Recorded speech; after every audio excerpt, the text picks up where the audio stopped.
Hello, good morning. My name is Monagaliya Yavna. I study in standard 5th. આજે હું તમને સંભળાવેલો પ્રેમ વિશે થોડું કહીશ. ખેતર તરફ જતા રસ્તે પિતા પુત્ર ચાલ્યા જાય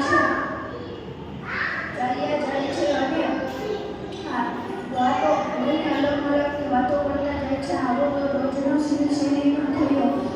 આજે પુત્ર શાળાએ જવા જરૂર થયો છે તો પિતા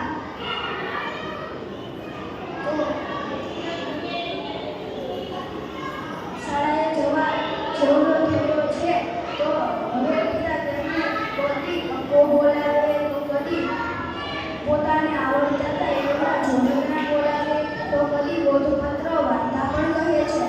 હવે એક દિવસ પિતાએ પુત્રને